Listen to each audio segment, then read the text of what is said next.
It's just like they're a lighthouse broadcasting instead of a kind of a campfire building a community. So you've got to put yourself out there and give people some value first, and then they'll reciprocate. And that's how your visibility will grow, so long as you're consistent over time. Welcome to The Business of You, the show that empowers you to put yourself out there and build your personal brand. I'm your host, Michelle Griffin, helping you each week with expert tips, inspiring stories, and personalized coaching so you can master your reputation and build your future, showing up as the brand and business of you. I'm excited you're here. Now let's get going with today's show.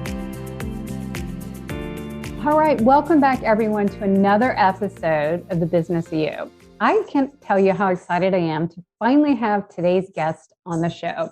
He is someone that, a couple of years ago, I read about him, right? I read about him. We were talking about this today in the book, a personal branding book I always recommend. It's called Known by Mark Schaefer.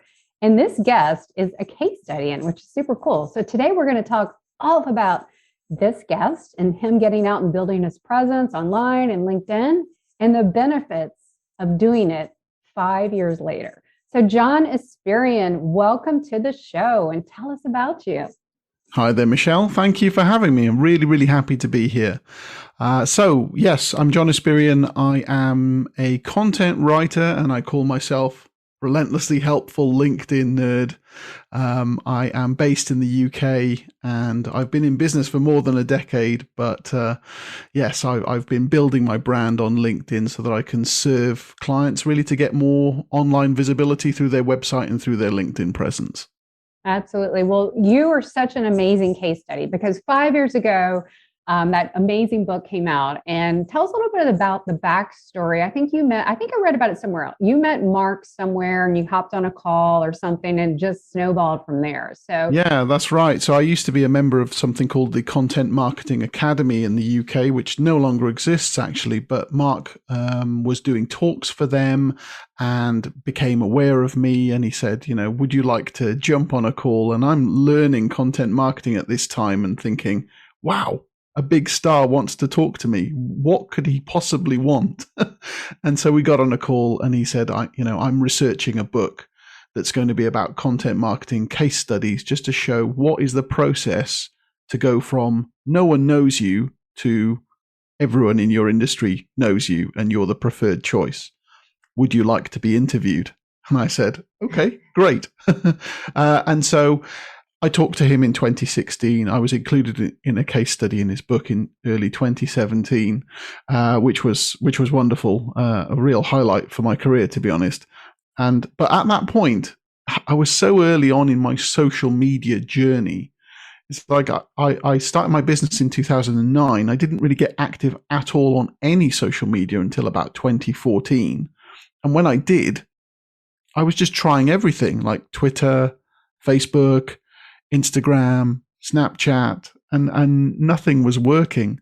So it was only when I really kind of niched down on LinkedIn, that's when things started to work out for me. So the case study in the book kind of predates that a little bit. I was still floundering, still relatively new to the social media scene at the time that he interviewed me, but it was 5 years ago.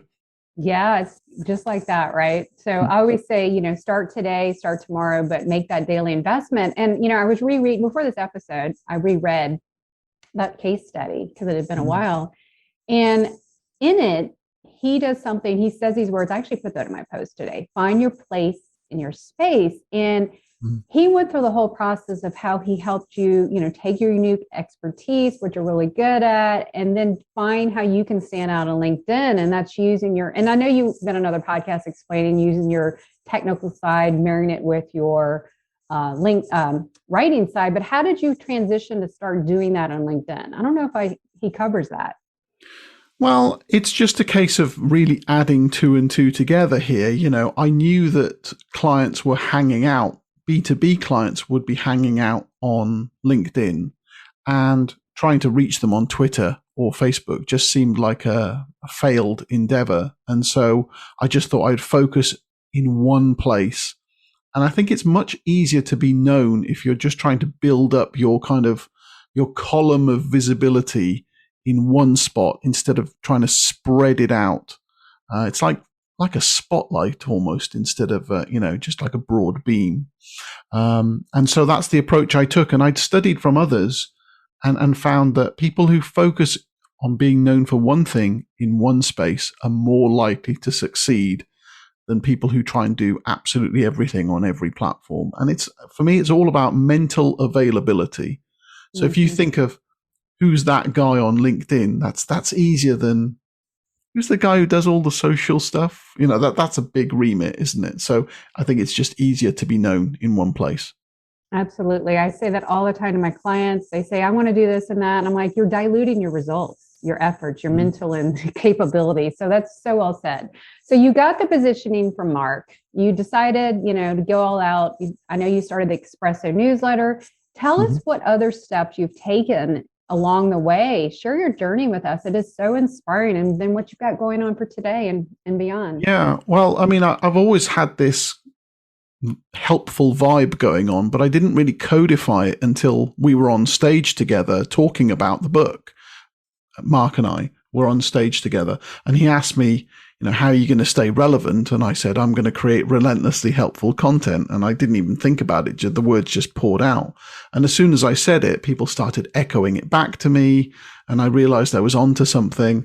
And that was really the beginning of the change of my personal brand. I had something quite forgettable before then, but as soon as I had something that someone would echo and remember, that gave me an advantage. So that came about through luck. But as soon as I realized it, I started using it in everything. Like every headline you see from me will have that phrase in there, because it's all about mental availability. Again, you want something that is interesting, differentiated, easy to remember, easy to say, and that still conveys some meaning. It's not just froth. And so just re-emphasizing that message over and over again, turning up, talking about the same topics, and having what I call the same shape every time you show up, the same way of talking, the same visual appeal. It just reinforces your message, and it makes it much easier for people to remember you and to refer you. So that's what I've been doing consistently since the middle of 2017. Yeah, no, that's really good. And on LinkedIn, that really helps you get some big traction. I know you started things like sharing it. And I also want to bring the community aspect, because I know you've got something that I'm a member of and stuff, but you started like really showing up by doing your Friday shout outs, which really helped showcase other people along the way too. So tell us about how that really helped snowball you. Yeah, well, I think there's power in creating a series, not just turning up and posting content, but creating a series. It's kind of like setting an appointment with your audience to say, I'm always going to turn up and do this. And now I did this slightly at random, but it was 4 years ago, and I've been doing it ever since. So that's a lot of time. But every Friday I turn up and I celebrate someone good in my LinkedIn network. I do a video post, show their profile, talk about what they're doing at the moment. It's usually only 1 or 2 minutes long, but it's like a regular thing in people's week. They look forward to the Friday shout. And so I recommend people, if you're going to do a podcast, if you're going to do a video series, anything else, try and make it an appointment with your audience. Set an expectation and let them come along for the journey, and so that they miss you if you're not there. So that's one of the things I've done. And I think I've realized this year that collaboration is really, really powerful for what I say is beating the algorithm, or beating the algorithm by avoiding the algorithm, really. If you're relevant to people and you work with people on projects together where they're invested emotionally in the outcome, they want to share the results. It doesn't matter what the algorithm is doing, because those people will still care, and they'll still tell their friends, they'll still tell their family, they'll still tell their clients. And that way you can get visibility together. So collaborative content, I'm all about that this year. Oh, that's so good. Collaborations and community. I mean, that's exactly what you do. You're relentlessly helpful. You're always giving advice too. But this year, or end of last year, you started a group. So tell us about that and how you're monetizing that. Because when I work with my clients, it's great to be visible, have authority, but there's some that really want to monetize this. So you've got a plan. You're an entrepreneur in that space. So tell us how you started to monetize some of this. Yeah. So where this came from is I started an email list called Espresso, and it was delivering value, but it was very much a broadcast channel. I write an email, I send an email to 1,500 people. Some people respond. I'm the only person who sees those responses. Those people don't see each other's responses. And I thought, okay, we need a community aspect to this. We need a group. For the longest time, people said, well, why don't you set up a Facebook group? Facebook's great. The group's functionality is really good. Yes, it is. I can't stand Facebook, so no, I'm never going to do that. And I kind of closed the door to that. Then eventually I thought, okay, I'm on LinkedIn. We need a community aspect. LinkedIn has groups. Groups aren't great on LinkedIn. In fact, they're generally terrible. But if I keep showing up and I keep fostering the discussion and responding to comments and encouraging topics, maybe it'll work. So I started this thing not having any expectations. I thought maybe 50 people would be in there. 650 people later, and there's like 10 or more posts in there per day and loads of discussions. It's been a real success. And so that has taken up way more time than I was expecting, because being present to help people and give people substantial answers is definitely a time suck. And so I thought, well, the only way I can keep doing this, I can either close this group and move on with my life, or I can make it a paid endeavor and realize that maybe some people won't stick around, but enough will that it will still provide value. So that is what my Espresso Plus membership is all about. And I'm adding to that with a private email list, recorded webinars, live group calls for coaching, to make it a proper membership experience, so that I can help those business owners get more visibility and ultimately, earn some more money from being on LinkedIn. Oh, that's so good. And so you're in the middle of enrolling people now. Is that going what you expected?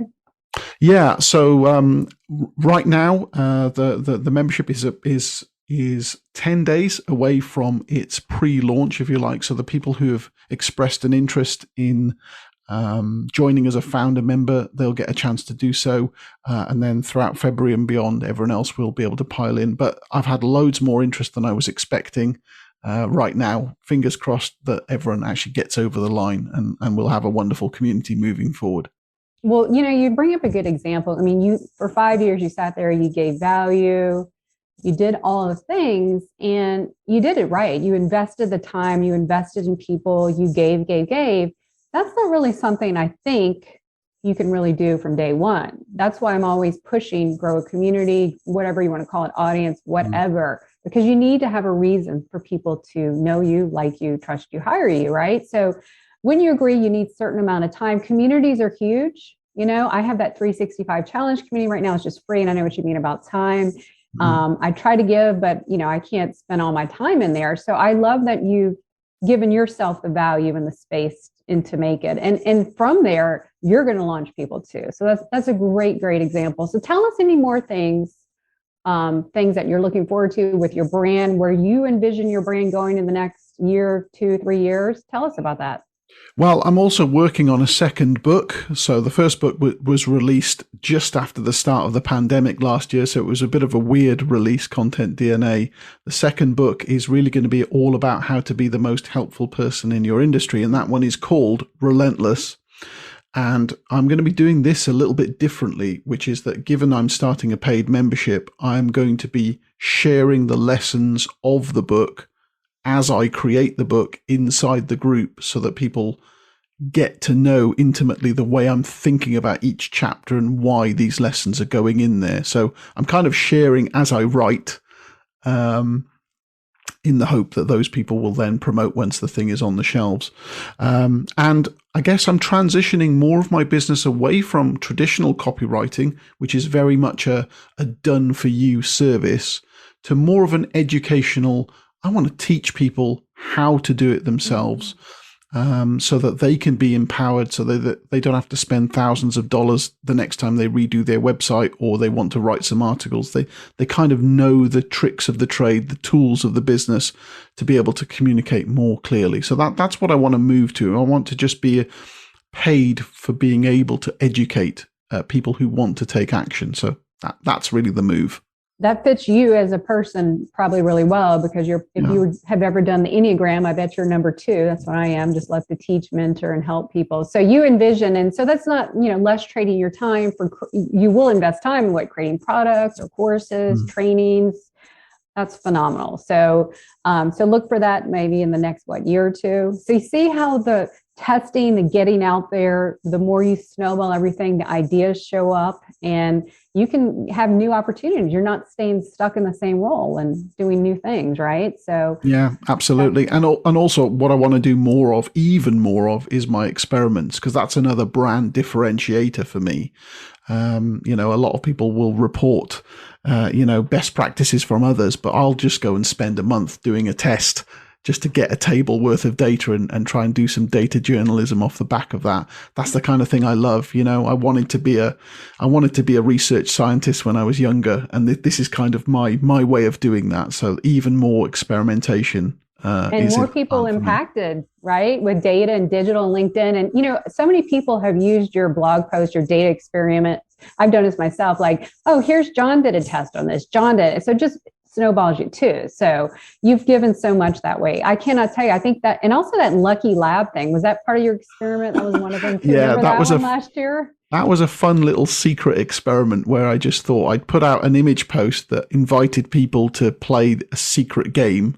And then I got all the participants of the game to also just say, I've played this game, and not give any details, just to see how people would respond and how that message would go out. And it was just a silly little thing to give away some prizes and raise a bit of money for charity and stuff like that. But I like doing the social experiments, because it's interesting how the way people think. So much of business comes down to understanding that. If you can understand what your ideal buyer really wants or how people think, you can kind of craft the messages and do the things that will really influence them. So I think I just fascinated by that side of things. Absolutely. I'm a huge believer in that too. So this is such good information. So you've given us all the things that you've excelled on, John. I have clients, I have people listening. They want to get out on LinkedIn. They're tired of staying on the sidelines, especially early in the year as we are here.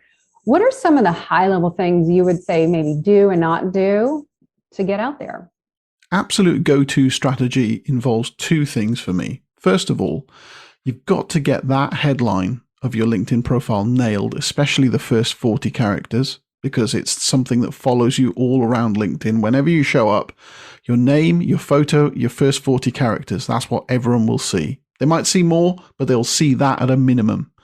If your first 40 characters of your headline don't tell a compelling reason about what your value proposition is in an interesting way, people will just look you over. That's part 1. And part 2 is commenting relevantly on other people's content. So rather than worrying about, I need to write my own material, it's actually more effective to go and find relevant conversations, especially ones from content creators who already have an installed base of an audience, and turn up and write something supportive, authoritative, relevant to your industry. Because if you marry that with an interesting headline and a good comment, the people who are watching will go, wow, who's this person? We need to find out more about them. And that's where you can start conversations with people. And actually, that's where most of my business comes from. I write a post or I write a comment, someone sees it, they connect with me, we start having a conversation in the direct messages. Maybe 6 months later, they've remembered me and they want to either hire me or refer me for work. All that gold happens in the direct messages. But if you don't turn up in the comments, or if you don't post your own stuff, if you're silent, you're just watching, no one can ever pick you. So your brand can't be a ghost. You have to give people a reason to pick you. And that means showing up somehow. And commenting is a really great way of doing it on LinkedIn. Absolutely. I say to clients, that's the best way to start warming up. If you want to get to the posting, start by liking, following, then commenting, and then, doing your own post. So, I don't know if you know or not, but I did 365 posts last year about warming out. Impressive. That was definitely a data test, but now I'm at 3 to 5, just depending on the day. Like today, I think this week I did 4, last week 3, just still kind of give myself a break. Yep. I know you just said commenting is great, but for those that want to dip their toes, and you study all the data and the algorithm, where do you think would be like the least, what's a good starting point? Manageable, if someone just wants to get a small presence for posting. For newbies, I recommend posting once or twice per week. And even for experienced people, I would say no more than 5 to 7 posts per week, which isn't really that much if you compare it with something like Twitter, where you might put 15 tweets in a day. So you don't have to do that much, but I think the balance should be on commenting much more than you post. So let's say you post once or twice in a week. Maybe I'd want to see you do 10 or 20 comments in a week.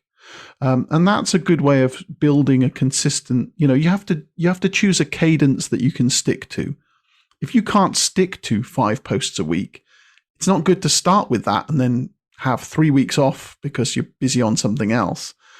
Pick something that you can stick to and then just have a long-term approach of sticking to it as long as you can. And build relationships through those comments and through direct messages, because the more you support others, the more those people will want to support you. I've had consultations with people who've managed to get followers, but they complain that their content doesn't really resonate or doesn't get them any results. And they never comment on other people's stuff. It's just like they're a lighthouse broadcasting instead of a kind of a campfire building a community. So you've got to put yourself out there and give people some value first, and then they'll reciprocate. And that's how your visibility will grow, so long as you're consistent over time. Absolutely. That's really good. And, when I say commenting, obviously it has to be thoughtful. It's not like great posts, put your perspective. Yeah. You're going to meet people, like you said, find clients, meet people in the comments. And I've met some great friends and clients, collaborators in the comments just by showing your personality and showing up. If you say 1 or 2 times a week to get started, what's your go-to to at least start commenting that's manageable? I know it varies for everyone. What would you say to really start making a dent in things? Yeah, I give my clients either a 5x, or if they're ambitious, a 10x multiplier. So if you're doing 2 comments a week, 2 posts a week, let's say, then I want to see 10 to 20 comments. Okay, so it's just multiply, really.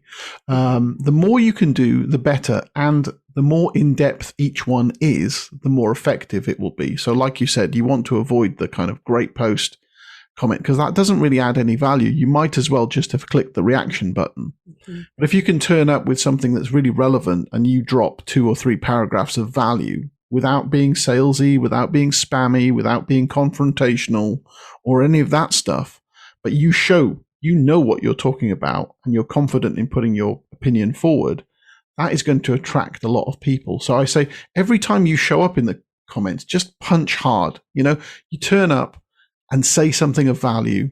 And if you don't have anything of value to say, go and look for another conversation where you could. Don't just fill your space with loads of comments that have very, very little value. Set an expectation. Or this guy said something. Okay, it's going to be something interesting because he always says something interesting. That's the mental connection you want to make with people, because when the time comes, they know who the authority is in their industry, and you can then get that business when you wouldn't have otherwise, or charge more than you would have otherwise, because you're seen as the go-to person. Absolutely. I'm totally all about that. I'm always talking about authority. I absolutely love that. So these are great commenting and connection and posting strategies. But I want to talk to you about something new that's coming at LinkedIn. We all know a year ago, creator mode became a thing. And I know I've done a few last week, and this week I've been so busy, but let's talk about live audio and those live events that LinkedIn's rolling out in the spring. You've done a bunch of live audios. Tell us what your thoughts are, where you see it going for LinkedIn. Live audio on LinkedIn is surprisingly well developed, given that we're still in an early beta stage. I haven't had the ability to create my own room, but I have joined several rooms. I'm hopeful to join the beta program at some point. The audio quality has been pretty good on desktop and on mobile. There have been some glitches. Some people aren't sure how to unmute and how to allow microphone permissions. But if you think back to the start of Clubhouse, it was a very similar thing then. People were getting used to this new way of communicating, and there were a lot of teething problems, I guess. once people are over that, I think this could be a really, really powerful way of communicating, because you don't need to worry about your hair and makeup. You can be fully listening if you want. There's no facility for a speaker to pull someone up to the stage. You have to actually put your hand up and say, I would like to say something, please. And if you don't do that, you can be fully listening all the way through. I think where it'll become super powerful is if they allow private events, so that, for example, companies can have a lunchtime meeting and they know that only their employees are going to be there. Or someone running a group can say, okay, I'm going live into the group and no one else will see this. Those things would give it a real sense of value. I believe that LinkedIn are implementing the ability to record on the front end. That's not there yet. Calls are being recorded for potential reporting purposes. Once they make that a front of house activity so that you can press a button and get a recording, I think that could then create a new form of content where someone said something really insightful in a room, you clip the last minute of that, and then you can post it and say, look at this great discussion we've just had. That could be a really low friction way of creating valuable and human content. So I'm excited about it, and I'm a massive fan of Clubhouse, but I don't have anywhere near the following there that I do on LinkedIn. And so it stands to reason that you invest more time and energy where you're already strong. And so LinkedIn is the natural space. So I'm really excited to see where this goes. Absolutely. And tell me a little bit real quick about the live events. I think they've talked about it. I've heard about it. I don't know much about it. Do you know any more about the live events? Yeah, well, essentially everything is now treated as though it was an event. So if you do a LinkedIn live video, that comes from a LinkedIn event. If you do a LinkedIn live audio room, that is also an event where people can raise their hands and join the speaker. And very soon, there'll be LinkedIn interactive social video as an event as well, which is the equivalent of LinkedIn live video, except that the audience can then put their hand up and maybe ask a question in real time rather than just leaving something in the comments. So I think that also could be very, very powerful indeed. Everything is based around this idea of events, and LinkedIn is experimenting with how to restrict access to those things. So there may well be some kind of ticketed or paid event feature to say, I'm going to run a webinar on LinkedIn and we're going to be talking about personal branding in 2022. It's half an hour long. It'll cost you $10 to attend. Boom. And then that way, everything would stay within the LinkedIn ecosystem. You'd have an easy registration. Maybe you've got a wallet hooked up to your LinkedIn account, so you just take payments without even thinking about it. I think that could be a new revenue stream for LinkedIn. Again, it's really exciting for people who create content. Absolutely. I'm really looking forward to that, because in our little community, we have Zoom trainings and they have to go off platform and it's just a mess, got to load it in. And I'm also hoping in this year, maybe tied to this, the groups take a better life. Back in the day in my previous role, I had an industry group that had like 2,500 people in it. But then it became a spam fest and it just got out of hand. And then I think groups started tanking then. But I think I've heard here and there that they are hopefully going to put some life back into groups. So. Well, there have been some positive changes to groups in the last year or so. So, for example, you can pin a post in a group, which you never could do before. You can elect to receive notifications for new posts in a group, which you could never do at the group level before. So you could have all notifications about one group and none for another one, which is, if you've been on Facebook, this is like child's play, but on LinkedIn, it's not child's play. So those are positive signs that groups are certainly not dead on LinkedIn. But my experience of the last few months is that it will only work if the person or people running the group are actively there and driving things forward to remind people and give people topics to talk about and encourage more comments and all of that stuff that running a community, leading a community is concerned with. Absolutely. Well, I'm so glad the community aspect is something that LinkedIn, connection, community, all the things. So I can't wait to. I need to check out your group, John. I know I'm in the free version, and so I keep getting the emails. I need to check it out before the doors close to check it out because I definitely want to get the firsthand. And I wanted to shout out about your book. I'm excited about Relentless, and I know I've seen posts about it, but you and I have talked over the past year about content DNA, and I think I've even told you and other people it's like a personal branding book in disguise, right? Tell me a little bit about that book because I want to get even more word out about it. That's a phenomenal book in itself. Well, that's very kind of you. Thank you. Yeah. So, when I had that kind of light bulb moment over Relentlessly Helpful, I just kind of realized that just putting some other brand building blocks in place and then just repeating them over and over and again was really a smart strategy. You don't have to be really complex about this. It's like define what your brand is and keep showing up as that brand. You're never going to see a blue Coke can. Do you know what I mean? It's be that distinctive brand. So I started writing it in 2019 or so, and it is a personal brand book. I mean, a lot of people think of it as a LinkedIn book, and it does contain some elements of LinkedIn, but it's much more foundational about that. It's defining what you want your business to be known for, and then creating the kind of content that will help you reinforce that message in a consistent and congruent way. So actually, you could apply this to Instagram or TikTok or pretty much anything else. And as I say, it came out right at the start of the pandemic. So it's been very well received, thankfully, and a good guide for people who want to really be known in their industry. So it's kind of a companion book to Mark's 27 known. Yeah. And then good on content. I know that's your specialty. So I highly encourage you guys, if you haven't read it, pull it up. Content DNA. It's really good. I have a whole library of Kindle and Audible books. And I did miss out on that signed copy though, John. I'm a little bummed about that. I remember the one I missed the auction or something. So okay, yeah. Sadly, all the signed originals are now gone. But yes, it's available as Kindle and it's available as an audiobook, which I voiced myself. That's cool to hear your cool British accent. Yeah, and I still have to order my Friday shout out. I'm a little behind the times here, so I need to order that. And well, mark me down for Relentless when it comes. I want to get a signed copy for that for sure. So absolutely, I will.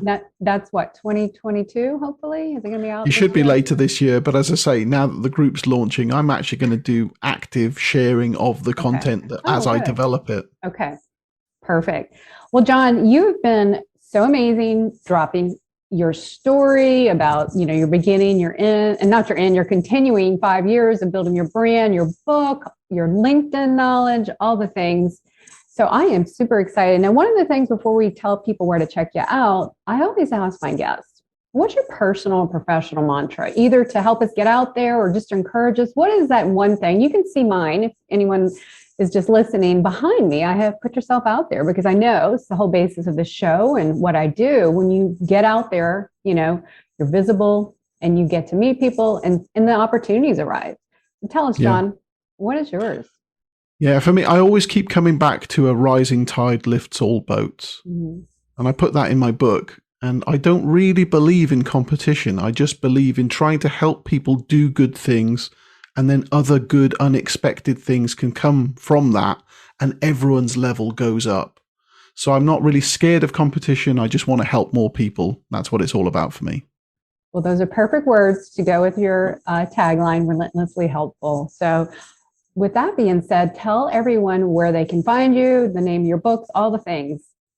Sure. So my first book is Content DNA, and you can find me by searching for Espirian, so Espirian, and that will find my website and my LinkedIn presence, and that's really where I'm most active. You can find me on other socials as well, but I'm barely active on any of them. So LinkedIn is the place to be. And if you do come and want to connect with me, I will ask you very kindly to read my about statement, include my secret word in your invitation to connect, and also say that you found me on Michelle's podcast. I'd really appreciate that.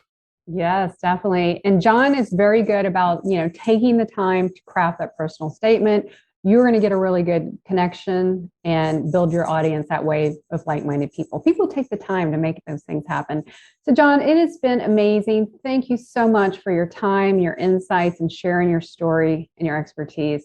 It's phenomenal. You're welcome. Thanks again for having me. Absolutely. Well, everyone, there you go. Another episode. And until next week, keep putting yourself out there and watch the business of you grow. We'll talk to you next time. Thanks so much for tuning in. You know, we need more impactful professionals, entrepreneurs, and leaders just like you getting out there sharing your expertise. So if you'd like to know more about how I can help you or your team grow your professional personal brand, please check out yourbrandyourbusiness.com. And until next time, you have a brand to build, a message to share, and people to impact. Now go put yourself out there and watch the business of you grow.